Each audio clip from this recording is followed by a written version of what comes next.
नमस्कार मेरे प्यारे दोस्तों, मैं हूं आपका होस्ट शेफ धीरज। आज इस क्लास में हम लोग सीखने वाले हैं कुछ इंपॉर्टेंट टर्म्स के बारे में जो कि हम लोग अपने स्टार्टअप्स में या बिजनेस में यूज़ करते हैं। इन टर्म्स को समझना बहुत ही ज़्यादा ज़रूरी है अगर आप फ्यूचर में कोई अपना स्टार्टअप करना चाहते हैं या ऑलरेडी आप कर भी रहे हैं और आप अपने बिजनेस को या अपने स्टार्टअप को दूसरों को समझाना चाहते हैं, तो इन सब टर्म्स का आपको पता होना चाहिए। तभी जाके आप अपने प्रोडक्ट को, अपनी सर्विसेज को लोगों तक बता पाएंगे और मार्केट में उन्हें ज़्यादा से ज़्यादा फैला पाएंगे और एक बड़ी फंडिंग के लिए भी आप बाद में जा सकते हैं।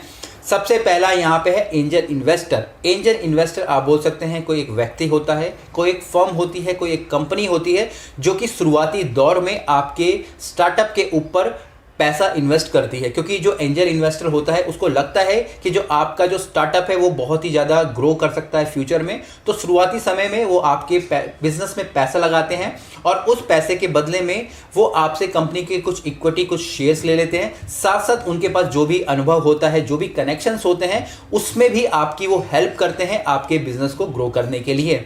और इवन यहाँ पे मैं भी सोच रहा हूँ, कई सारे स्टार्टअप हैं उनमें as a angel investor invest करने की। चलिए जी, जो नेक्स्ट है वो है हमारा बूटस्ट्रैप।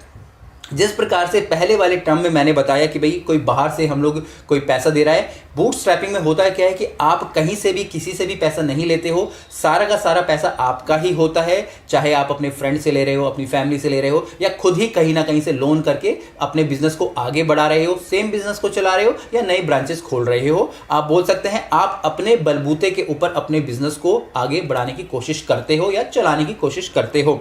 तीसरी टर्म है यहाँ पे बर्न रेट। बर्न रेट का मतलब होता है आपके खर्चों की रेट। खर्चे मतलब कि जो भी आप मंथली एक्सपेंस कर रहे हैं, चाहे आपका रेंट हो गया, मैन पावर के ऊपर हो गया या किसी भी प्रकार की मार्केटिंग के ऊपर हो गया, और इसको अगर आप परसेंटेज में कैलकुलेट करते हैं तो ये आपका बर्न रेट कहलाता है। और जितना कम आपका बर्न रेट होगा उतना ज़्यादा बेहतर है, क्योंकि जितने ज़्यादा खर्चे आपके कम होंगे उतना ही ज़्यादा आपका प्रॉफिट वहाँ पे होगा। इसके बाद जो नेक्स्ट टर्म है वो है हमारी अल्फा टेस्टिंग। अल्फा टेस्टिंग का मतलब होता है कि आपने कोई प्रोडक्ट रेडी कर दिया है, अब आप उसको मार्केट में लॉन्च करना चाहते हो, पर उसको मार्केट में लॉन्च करने से पहले इंटरनली आप चेक करना चाहते हो कि भाई क्या वो जो प्रोडक्ट मैंने बनाया है वो सही है या नहीं है। तो इंटरनली या बहुत कम कस्टमर को आप उस प्रोडक्ट को देते हो, चाहे सर्विसेज होती है, सॉफ्टवेयर हो गया, कुछ भी हो सकता है, आप उनको देते हो और बोलते हो कि भैया चेक करके बताइए ये कैसा है। तो इस प्रकार की टेस्टिंग को हम लोग अल्फा टेस्टिंग बोलते हैं। नेक्स्ट टर्म है वो है हमारा चर्न रेट। चर्न रेट का मतलब होता है कि एक ये एनुअल परसेंटेज जो कि बताती है कि आपके जो भी सब्सक्रिप्शन है वो नेक्स्ट ईयर में किसी कस्टमर ने एक्वायर दोबारा से करे या नहीं करे। सेम ये यहाँ पे एम्प्लॉय के ऊपर भी हम लोग बोल सकते हैं कि एक एम्प्लॉय अगर उसने 2020 में आपको ज्वाइन किया था तो क्या 2021 में आपने उसको रिटेन करा है या आपको वो छोड़ के चला गया है। जिस प्रकार से आप देखेंगे कि कई सारी ऐसी कंपनीज होती हैं, जैसे कि मान लीजिए मोबाइल का कनेक्शन लगा लीजिए, क्या आपने नेक्स्ट ईयर भी उनको लिया, उनके प्लान लिए, नेटफ्लिक्स हो गया, या आपने उनको छोड़ के चले गए। तो जितना कम चर्न रेट होगा उतना ज़्यादा बेटर है। यहाँ पे यही होगा, अगर चर्न रेट कम है तो जो आपके पुराने कस्टमर है वो आपके साथ ही बंधे रहेंगे या जो एम्प्लॉय है वो आपके साथ बंधे रहेंगे। इसके बाद जो नेक्स्ट टर्म है वो है हमारा COCA, कोका हम लोग बोल सकते हैं। इसकी अगर मैं फुल फॉर्म बोलूँ तो कॉस्ट ऑफ कस्टमर एक्विजिशन।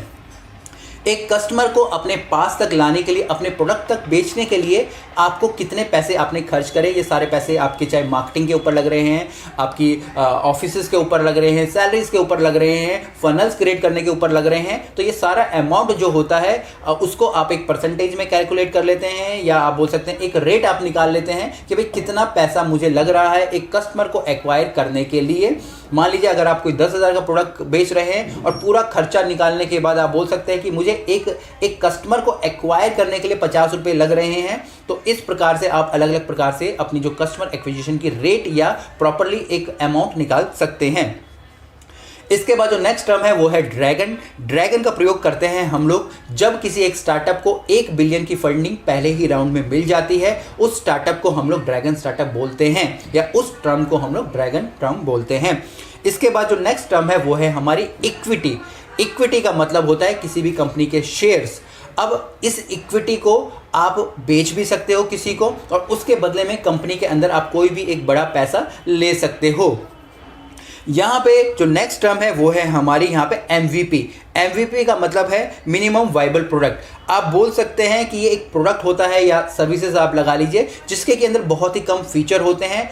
आप डायरेक्ट मार्केट में अपने एक प्रोडक्ट को लेके सब तक नहीं फैला सकते हो क्योंकि इसमें बहुत ज़्यादा कॉस्ट लगती है। वहीं आप एक छोटा मॉडल या बोल सकते हैं एक मिनिमम वाइबल प्रोडक्ट रेडी कर लेते हो और उसको लोगों तक लेके जाते हो जिसमें कि कम फीचर्स हो सकते हैं, चाहे वो सॉफ्टवेयर हो, कोई सर्विसेज हो, कोई प्रोडक्ट हो, और लोगों को बोलते हैं कि आप इसे ट्राई कीजिएगा। और जब वो चीज़ सक्सेस हो जाती है फिर आप उसको एक ग्रैंड तरीके पे, एक बड़े तरीके से पूरी मार्केट में उसको आप लॉन्च कर सकते हो। इसके बाद जो नेक्स्ट है वो है हमारी पिच डेक। पिच डेक आप बोल सकते हैं एक प्रेजेंटेशन होती है, चाहे PPT आप बोल दीजिए, किसी भी फॉर्म में बोल दीजिए, जिसमें आप अपनी कंपनी के बारे में, आपकी कंपनी की हिस्ट्री होगी, आपका विजन हो गया, मिशन हो गया, आप क्या प्रॉब्लम सॉल्व कर रहे हैं, आपके फाउंडर्स कौन हैं, आपकी बर्न रेट क्या है, आपकी चर्न रेट क्या है, ये बूटस्ट्रैप है क्या कोई, और फ्यूचर में आप किस प्रकार का बिजनेस करेंगे, ये सारी की सारी चीज़ें आपकी पिच डेक के अंदर होती हैं जो कि आप लोग पिच करते हो अपने इन्वेस्टर को फंडिंग के लिए। इसके बाद जो नेक्स्ट टर्म है वो है हमारा रेवेन्यू मॉडल। रेवेन्यू मॉडल का मतलब है कि किस तरीके से या किन जरियों से आपके पास पैसा आएगा। तो आपको ये भी समझाना होता है कि भाई हम लोग क्या क्या सर्विसेज बेचने वाले हैं, क्या क्या प्रोडक्ट बेचने वाले हैं, क्या हम लोग सिर्फ एक बार ही कस्टमर को बेचना चाहते हैं या हम उसको मंथली तौर पे लाना चाहते हैं। तो ये सारे के सारे तरीके जहाँ जहाँ से आपको पैसे आएंगे वो सारे का सारा आपका रेवेन्यू मॉडल कहलाता है। इसके बाद जो सबसे लास्ट टर्म है वो है हमारी वैल्यूएशन। वैल्यूएशन का मतलब होता है कि आपके बिजनेस की ओवरऑल कीमत कितनी है। ठीक है जी, अगर मैं बोलता हूं कि मैं जो भी काम कर रहा हूं वो 1 करोड़ का है, ठीक है जी, तो उसकी वैल्यूएशन 1 करोड़ की होगी, पर मुझे ये समझाना पड़ेगा कि मैं उसको 1 करोड़ का क्यों बोल रहा हूं। आपने देखा होगा कि भाई हम बोल देते कि भाई इस स्टार्टअप को इतने बिलियन की फंडिंग मिल गई, उतने वैल्यूएशन पे, वैल्यूएशन हमेशा ज़्यादा होती है। और या फिर इसको मैं सिंपल ढंग से समझाने की कोशिश करूं, मान लीजिए आप कोई घर खरीद लेते हैं और आप उसको फ्यूचर में बहुत ही ज़्यादा महंगा बेच सकते हैं।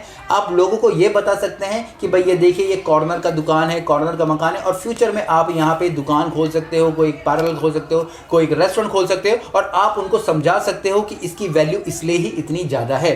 तो इस प्रकार से आप अपने बिजनेस की वैल्यूएशन कर सकते हैं। तो यही सारी टर्म्स थी जो कि आपको एक स्टार्टअप को स्टार्ट करने से पहले जाने की ज़रूरत होती है, या ऑलरेडी आप कोई स्टार्टअप कर रहे हो तब भी आपको इनको जानना जरूरी है। कुछ भी क्वेश्चंस हो कमेंट्स हो नीचे लिखिएगा। फिर मिलेंगे एक नए वीडियो में, तब तक के लिए जय हिंद।